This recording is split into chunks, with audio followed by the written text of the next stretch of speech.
interested in that, and it's very Twitch centric. Make sure you give us a follow.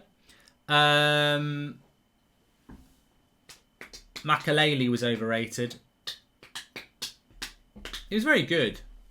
How good was Steven Gerrard? Says Mark. I mean, look, I don't like Liverpool, but this fits into the same category as what I tweeted yesterday or the day before. I said it's difficult, like class appreciating class. He's a world-class player. I'm not saying I'm world-class, but, you know, I was so glad to see Van Dijk back after that bad injury because he's one of the best centre-backs in the world, but he plays for Liverpool. Steven Gerrard, I spent most of his career, I disliked him because he played for Liverpool. But they never won anything. Well, they won a Champions League, but never liked Gerrard, never liked Lampard. But I can appreciate that they were fantastic players, and they're definitely Premier League legends. You can be a legend without winning the Premier League, yeah. We could wind Gerrard and Liverpool fans up, but you can be. So, Liverpool next season, just very quickly, are they in trouble? I know a few Liverpool fans, obviously Craig Anfield agenda, and I've noticed a lot of Liverpool fans are almost in the situation United have been sometimes, where we know we need to buy players and they're not really doing anything. I look at that Liverpool team, first of all, last year, and I thought Klopp did a fantastic job to get them top four. I did not think they were going to do that. So first of all, well done Liverpool in a really terrible season, considering they were champions. What a crap season that was for Liverpool. So to get top four, well done. It's almost like a reset button right off last year. And I think that's what Liverpool are doing. The problem they've got in resetting last year and pretending it doesn't exist, we're back in the Champions League again. You're no longer the champions because Man City and Chelsea have moved ahead of you. How far have they moved ahead of you when you've got your defence sorted? And that's what Liverpool are looking at. They've brought Konate in. I like Konate. I used to talk about Upamecano and Konate quite a lot on the United Stand because we needed a centre-back. And the popular choice was always Upamecano. But there was always a very good debate about, is Konate that much worse than Upamecano? That, you know, he's a good signing, Konate. So, Liverpool with Konate, Van Dijk back, Joe Gomez back, I imagine Matip back, you're set. You're never going to see Nat Phillips and Robbie Williams at the back again.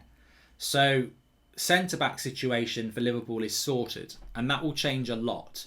No more Fabinho at the back. That will help Trent and Robertson get forward more because they didn't go forward as much last year because defensively they knew they had to help out. So I think Liverpool's big hope this year is that with the centre-backs back, their midfield is stronger because they're not playing people out of position at the back. Their full-backs can get forward more. They can press and be energetic. There was an amazing stat last year about Liverpool comparable to the year they were champions, that their pressing and energy stats were down something like 10, 20, 30%. So if they can get all that back, and why wouldn't they? It's the same players coached the same way with the same coach. Then Liverpool become a very, very dominant force again. The question mark is, have they mixed it up a little bit? Have they mixed it up enough? You bring one centre-back in, you get Van Dijk and Gomez back from injury. You're almost trying to get Liverpool back to being what they were 2 years ago. Well, football's moved on. Mixed it up enough. You bring one centre-back in, you get Van Dijk and Gomez back from injury. You're almost trying to get Liverpool back to being what they were 2 years ago. Well, football's moved on. Everyone's 2 years older. Can Liverpool do it again with the same base of 30? Because Liverpool do it with the same 15 players as well, especially in the front line. It's Mane, Firmino and Salah. If one of them gets injured, who's going to play? Well, Jota was a good signing, but I look at Liverpool and I think Firmino should be the backup. They need a player to come in. I mean, Bumclark says that I think Liverpool should sign Lautaro Martinez. I think if Liverpool brought in a player that can play where Firmino plays and really compete with Firmino, that would be something that would make them more amenable on the eye. But they're going to be top four. I just don't. And Evscan says they need a striker. Surely they're going to be top four. I've got no doubt about that. They will be top four. But where they will be in relation to top four, I don't know. Is the honest answer. I haven't even thought about it enough yet to think about where they could be, but the top four. But I'm very confident, and we were going to talk about this, and maybe we'll talk about it in a little bit because I'm conscious that people want me to talk about a certain other thing. But I'm very aware that in my mind the top four writes itself. John is every day. Thanks for subscribing, John.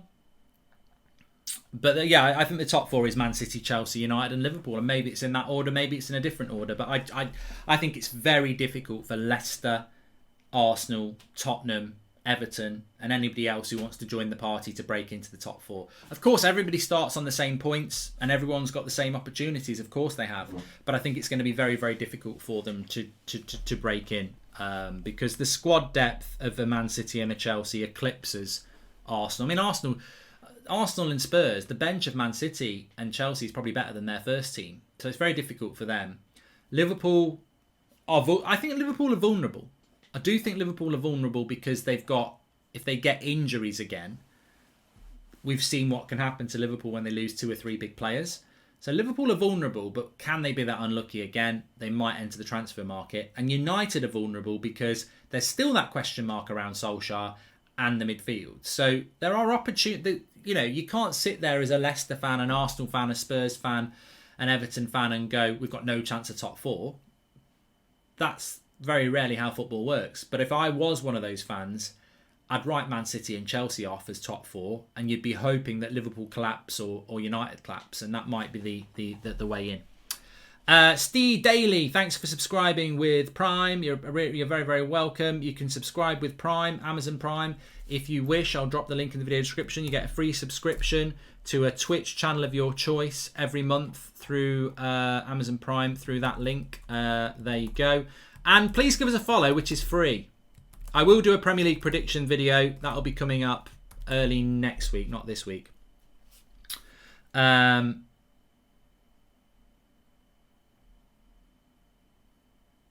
George 11 Abbott, thanks for subscribing as well. Steve Daly.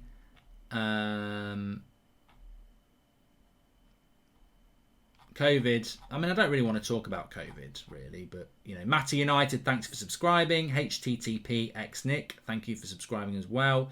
Top scorer in the Prem, and etc. Christian 18. Well, I'm not going to start talking about that sort of stuff because then I'm delving into my Premier League prediction show, which I do before the start of every season. But ultimately, yeah, I'm not going to do that. I'm not going to predict who's going to win the league. I do think Brentford will get relegated. There's a bit of a spoiler, but it's probably very on there.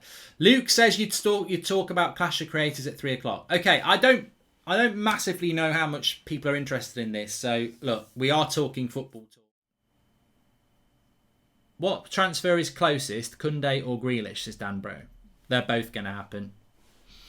I think Grealish will probably happen sooner, to be honest with you.